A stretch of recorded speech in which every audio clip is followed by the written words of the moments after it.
Hey guys, how are you all doing? I'm here with a really late video, my recap for UFC Fight Night 30, Maia versus Shields. I made my predictions video for this one, but haven't gone around to the recap. I know it's really late, but any of you who actually watch this, at this time, I really do appreciate it. Thank you. But I'm going to do this video anyway, even if it's only for my own satisfaction. I know I'm not going to get many views for this, but anyway, let's run through the fights. Overall, I thought the main card was pretty good. Prelim card, as usual, is horrible, but I'm not a fan of these, middle of the week fight night cards in Brazil. They load them with no-name Brazilians who, frankly, are not UFC caliber, and their fights are usually pretty terrible. I was a I just don't think it goes well. Fox Sports won the first one, Sonnen and Shogun. That was a great card. The next one with Condit and Campman was great also, but these Brazil ones, I'm not a fan of this, and it's not because they're Brazilian. Nothing racist like that, but these fights, a lot of them are pretty terrible. But anyways, let's recap the card. I'll go through all the fights, give you my thoughts on them and the implications of everything. So on the prelim card, Fox Sports 1 prelim card, lightweight Alan Patry defeated Garrett Whiteley by TKO in the first round. I can't remember who I picked for this fight. Don't know anything about either guys. Two no names. Whiteley, the American, and Patry. From what I remember, Patry, I think, just looked better on the feet and caught Whiteley with something, a cross or a hook, something, put him down. Showed some decent striking, but I don't know, just not too much to get excited about. Whiteley, I think they just threw him in here to put an American versus a Brazilian. They'll probably keep him around, I guess, for another fight, but I don't think he has any potential. And then Patry, decent striking, but I don't know. I have to see him against some more guys to get a real feel for him, but I guess a decent debut for him, getting the first round finish. Next up at flyweight, Chris Kamikaze Cariaso defeated Iliardi Santos by TKO round 2. Originally, I'd pick Cariaso, or initially, but then when I thought about it, I took Santos because Cariaso has dropped a couple of fights, hasn't looked too inspired in his past few performances, but he was on a good win streak for a while, even though a few of those fights I think he should have lost against Mitsugaki and also against Ferguson. I thought he lost that fight. But Iliardi Santos also hasn't looked good. Got ran through by Yuri Alcantara, and then lost to Ian Uncle Creepy McCall. Didn't look too good in either fight, but I did think that Cariaso, especially in his last fight, getting terribly exposed and now wrestled on the ground by Formiga. I thought that Santos he had a little bit more fire. I thought he was going to edge it out and use the ground game, but in the first round, Santos looked really good. He's coming forward. He hurt Cariaso on the feet, backed him up against the fight, throwing big shots. I thought he was going to finish it, and then got him on the ground as well. And I thought, that's how I thought the fight was going to play out. But Cariaso survived. He was hurt pretty bad in that second round. Just walked Santos down and put a beating on him against the fence. Nearly had him knocked out. Santos never went down, but they stopped the fight. I'm never a fan of the fight being stopped when a guy's still on his feet. But anyway, Cariaso really turned it around. Really struggled in that fight and fought through it, able to get the win. good performance by him, a good win at flyweight. Not against a top guy at flyweight, even though the division is still really thin, but nice to get a finish. Who's he gonna fight next? You know, who knows? He's already been finished. He lost to Formiga, finished by John Moraga. Who's he gonna fight next? I don't know, but pretty good win for him. Really cool to see him turn it around like that. And Santos, this is 3 straight losses in a row now. He might be gone. Maybe not because the division is still so thin, but nice to see Cariaso pick up a win. Next up at welterweight, Jan Cabral defeated David Mitchell by unanimous decision. Jan Cabral, I thought this was one of the better guys from Tough Brazil too. He had already won not only his fight to get into the house, but had won one of the first round, quarterfinal, or he won his first fight in the house, and I believe he won both of those fights by submission. So I knew he was pretty capable on the ground. David Mitchell, just kind of an enigma for me, being that I remember his fight against Paul Thiago. I thought he looked horrible, and I thought he was probably the worst fighter in the UFC at that point. Just thought he looked terrible against Thiago. Just kind of dragged down to the ground very slowly, and that just happened over and over again. Then he had a great win over Simeon Thorson, where I thought his striking looked vastly improved. And Thorson's a guy who's shown some skill in the UFC, not with the company anymore, but I thought that was a great win. And then since then, TKO'd by Mike Pierce, even though he survived a round with him. And now against Jan Cabral, just terribly out-grappled. It looked a lot like the Thiago fight again. Just taken down at will by Cabral. Cabral looked really good on top, even though he never got close really with any submissions. He did have an arm triangle choke, I think, locked up at one point. But solid performance by Cabral, and Mitchell, I think, is just terrible. And I don't mean any disrespect. I know these guys, this is the top level of the sport. But I'm just giving, kind of my critical thoughts on these fights.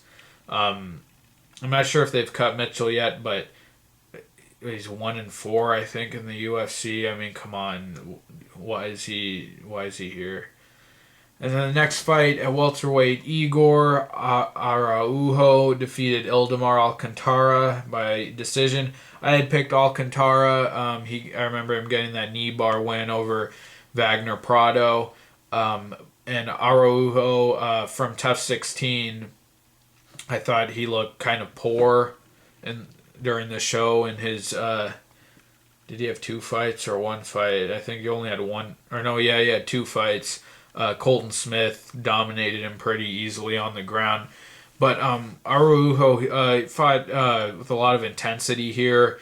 Not very good, but really scrappy. Going for a submission whenever he could. You could just see he was really fighting to stay in the organization. And when a guy is not very skilled, doesn't have much to offer, that's what I like to see, especially on these prelim cards. He fought hard, man, and he got the victory. I liked his performance. Fought real hard. Alcantara just looked like he didn't want to be there.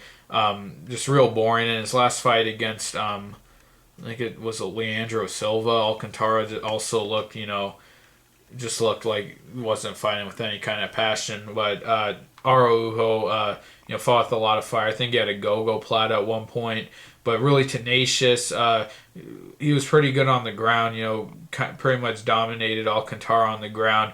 Good win for him, and, maybe he'll fight Jan Cabral next, but a pretty good inspirational win, I think, for him. A lot of people, they'll forget about this and probably didn't even watch the fight in the first place, but I like that performance by Araujo. Fought really hard, and I thought, I didn't think he was too good a fighter. I thought he'd lose this fight, but he kept his job, kept his place in the UFC.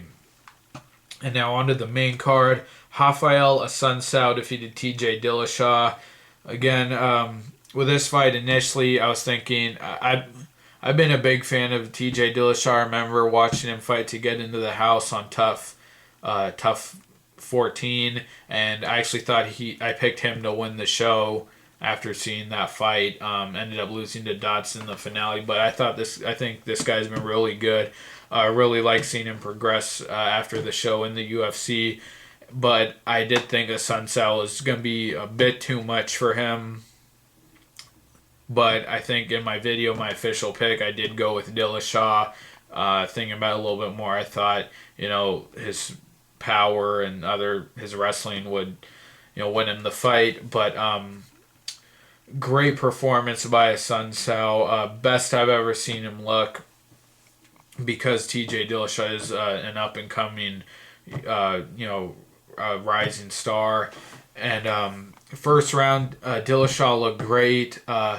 The way that Assunção slipped and he was near the fence, and Dillashaw spun and kind of kicked off the fence to take the back, and was on his back for a long time. It was the exact same sequence he did against Vaughn Lee when he choked him out. He took the back standing, and Dillashaw's good at that.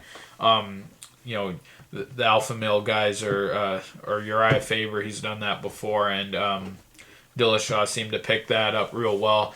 But he had the choke rear naked locked in, I think, at least once, maybe twice, and I think that would have finished anybody else, but Assunção was super tough. And then the second round, he was just countering Dillashaw so well. Anytime Dillashaw tried to close the distance, move in, Assunção was so quick with his hands and just did a great job countering, and hard too. You could see, he really stopped Dillashaw, stopped him in his tracks coming forward. Great speed countering, and then every time Dillashaw would shoot him for the takedown, he'd lock up that front headlock real tight, and a couple times he was going for that guillotine, that high elbow guillotine, and then he even locked up the guillotine with like the anaconda grip. He locked that up once super tight, and you could see Dillashaw really struggling to get out. I thought he was going to put him out there, but Dillashaw survived. And just a great performance by Assunção to really, stop this up-and-coming rising star. Third round, it was more of Assunção countering, not as dominant as the second, but I definitely thought he outpointed him still in the third. And great performance by Assunção. Dillashaw, I'm still high on him. The guy's young enough where I think he's still, this won't set him back. He's still got several years left, I think, being really healthy and time to improve and learn. I think he's gonna get better from this. I really do, and come back and be even better. And he has got nothing to be ashamed of. That first round took his back and nearly choked him out. I think that would have finished a lot of other guys. But Assunção looked really good. Was on a 3-fight win streak before this. Been on a win streak since dropping down to bantamweight, and looked really good. I think I was more impressed with Assunção than anyone else on the card. Looked great. Assunção is definitely a top 10 guy at bantamweight, and bantamweight's pretty weak. Aside from Faber and McDonald, as far as contenders, it's wide open. And great win for Assunção. And Dillashaw, I hope to see him back. I really do think he'll come back stronger. And everyone was saying it was close, and some people saying they give it to Dillashaw. I didn't see that at all. I mean, while it wasn't a super dominant win, I definitely think Assunção obviously clearly outpointed him. And next up, Husamar Palhares defeated Mike Pierce. The infamous heel hook in round 1. I thought Mike Pierce was going to win this fight. Mike Pierce has never been finished in the UFC. I thought this was the most exciting fight by far on the whole card. Only lasted like 30 seconds, I think. Mike Pierce came forward, tried to land a few punches on Palhares, backed him up against the fence. Palhares immediately shot in for the leg lock, and he secured it. Looked like he was going to finish him there, but Pierce got back up, and Palhares immediately he got a single leg, back Pierce up against the fence, and then dropped back down for that heel hook. Got it. Pierce was tapping. You could see he was in so much pain. Incredible performance by Palhares. It's so sad that, whatever, problem this guy has, who knows if it's intentional. Even if it's not intentional, it's still terrible that he's holding such a damaging and dangerous move for so long. I think the UFC was right to cut him. It's not his first time doing something like this, but I think you could even make the argument that he should have let go as soon as he felt Pierce tap, even before the ref got there. I mean, Pierce was screaming, tapping him, he was tapping him repeatedly. He could have let go there, but even when the ref came in, it still looked like he pulled back even more and cranked on it, gave it one final crank. Terrible sportsmanship. And really sad because that's an amazing and incredible win over Mike Pierce. Nobody's finished him. And, just too bad. Palhares is, he's destroyed his own career. But that was still an amazing performance by him. And really kind of a disappointing loss for Pierce. He's never looked this bad. Mike Pierce is a solid fighter. He's been there with all the top guys at welterweight. I thought he lost to Hendricks. I thought, close, not a dominant fight, but I thought Hendricks won that fight clearly. And then against Koscheck, could have gone his way. The guy's, a real good guy. He's fought elite guys. He's beaten nobodies on the bottom of prelim cards. And hated to see him lose this fight. But Palhares, great performance, but he's gone. You can't be in the UFC. You don't deserve to be in the UFC if you're gonna be doing things like that. Pierce, though, I hope they don't cut him. I don't think they will. That's his first, he's never been finished, but was kind of a bad loss, I feel. Palhares has never really beaten an elite guy, and I think Pierce is the best guy he's ever beaten. But, I don't know, maybe Pierce can fight Marquardt, who just recently lost. I think that might be a good fight, but really hope they keep him around, and I hope Pierce takes this loss to really, kind of put it all together and really start to try to finish people. But yeah. Next up at light heavyweight, Fabio Maldonado defeated Beltran by split decision. I picked Beltran going into this fight. I was really impressed with him against Igor Araujo. He pushes you up against the fence, lands big combinations, finds openings to put those hands on you, and then clinches you. First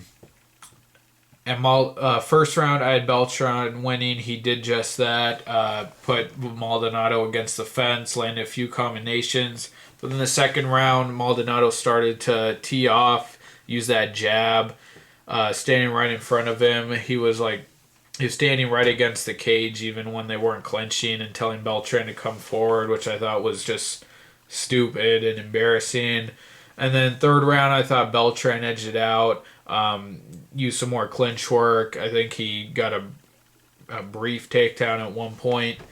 But decision went to Maldonado. I thought it was kind of a bullshit decision. I thought Beltran won the first and third pretty clearly, but Beltran's just one of these guys. He's been stuck fighting kind of lower to mid tier fighters for a while, even though he's gotten into shape. But I don't see him being able to really move up. And Maldonado, never been high in this guy. I mean, he's good for an exciting fight from time to time, but not very competitive.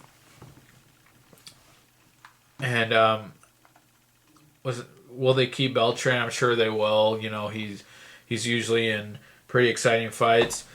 But Maldonado, I actually would like to see him fight Jimmy Manua next, who just came off of his win over Jimmo. It's not like Manua's been fighting top guys, and they said Maldonado got the win here. Let him fight. They gave Maldonado the win, even though I thought he lost. Let him fight Manua, and Maldonado's not going to be clinching him and doing that stuff. He's going to fight, and I think that's the fight that should be made. Next fight, Thiago Silva versus Matt Hamill. People are saying Manua should fight Silva. I'm okay with that too, but I think Maldonado's would be a little more fitting for Manua because he's not going to clinch him like everyone else has been doing, and I think that would be a really good test for Manua. We'll see if he can really finish a guy on the feet. But next fight, light heavyweight, Thiago Silva defeated Matt the Hammer Hamill. Silva missed weight by 3 pounds. I thought Silva was going to just destroy Hamill in this fight. Not the case. Not quite. Hamill in the first round, I thought he looked decent, going for a lot of body shots, standing right in front of Silva, outstriking him a bit. I don't think I gave him the first round though, but I thought he looked decent. I can't remember if it was the second or third round. I think the third round Silva dropped him. Hamill went down, and then Silva didn't take the back or go for a submission or anything. He just throughout the whole fight he looked gassed. Even when he had Hamill badly hurt, didn't go in for the kill. I think he was just out of shape, and I don't think Silva's been the same ever since. I don't know. Since he lost to Rashad Evans nearly 4 years ago, I don't think he's been the same since then. He did win his last few fights, but he always has there's always some controversy surrounding him with the drug tests or whatever it is. And I think the guy's on a slow but steady decline.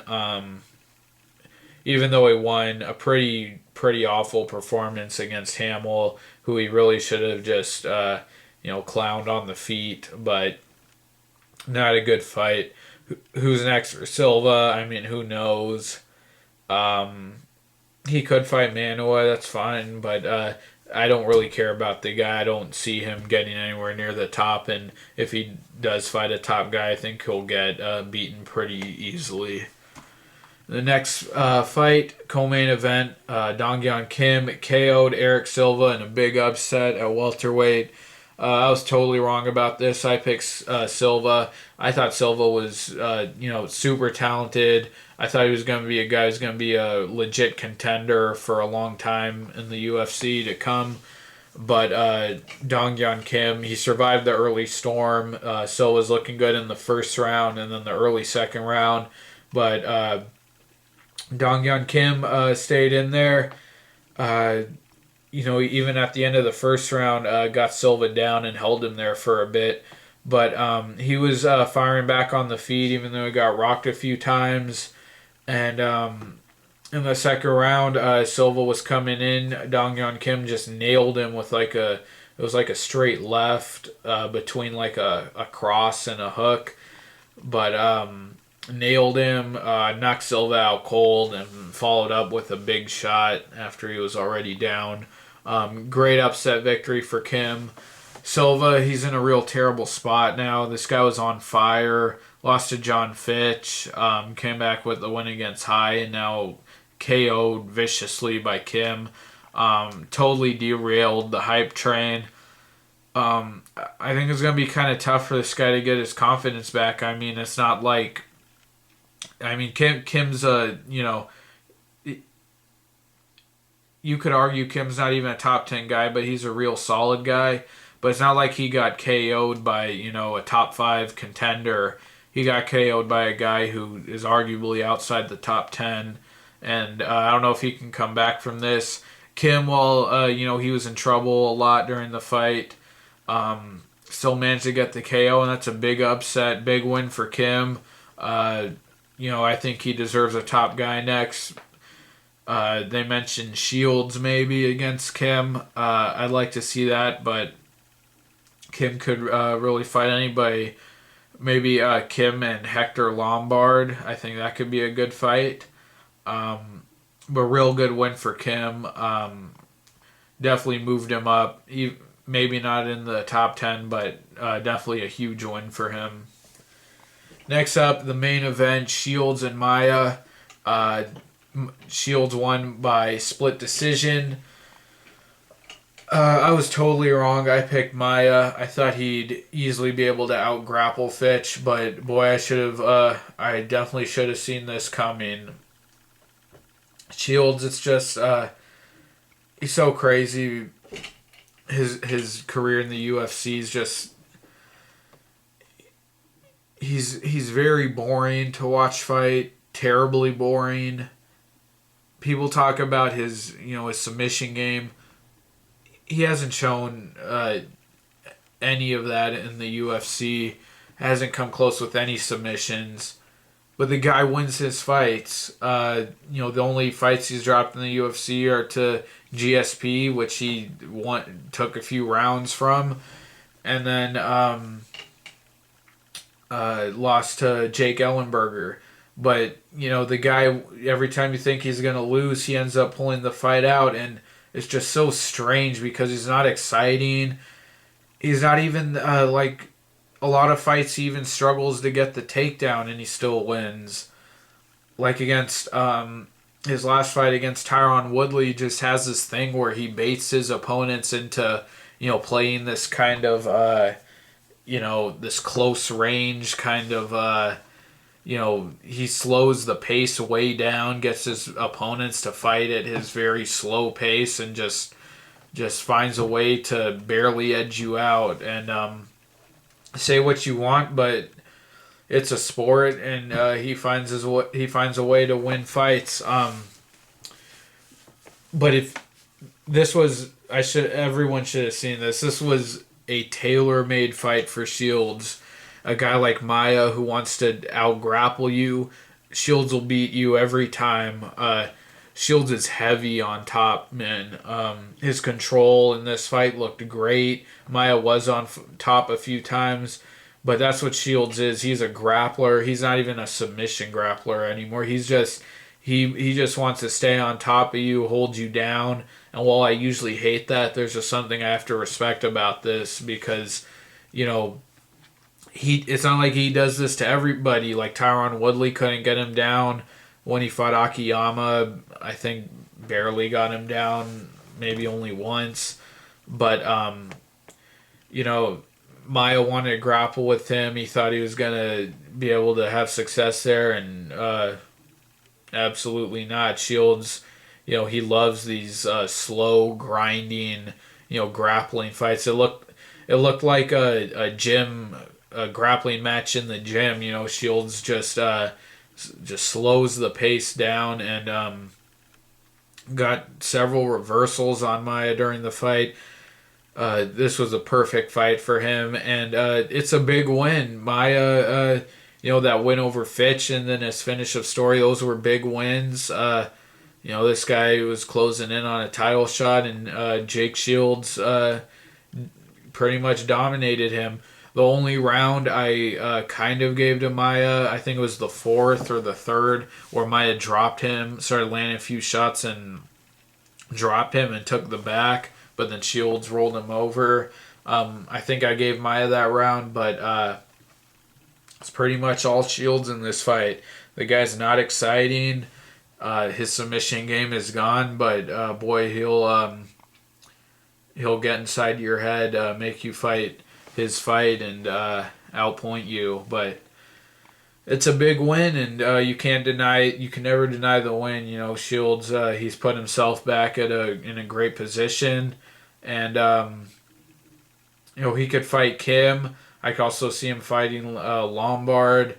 You know, who knows? I think Carlos Condit, if Condit beats Matt Brown and he fights Jake Shields, I think that could be a really good, not an exciting fight, but a really good test because Condit's shown that he has trouble with the takedown. Not that he loses, you know, to any wrestler, but you know, I think Shields could really make that a tough fight for him. But anyway, that's my recap for UFC Fight Night 30, Shields versus Maia. Thanks a lot for watching, guys. Please like the video, comment, challenge me on anything I said, leave your thoughts on any of these fights, and I'd really appreciate your subscription. Again, I was very late with this video. If you took the time to watch this, I really do appreciate it. And I still, I'll try to leave annotations. Check out my recap for UFC 165, Jones versus Gustafsson, and now I'm going to do my recap for 166 and also for Fight Night 31, Machida versus Munoz. But thanks for watching, guys. Take care.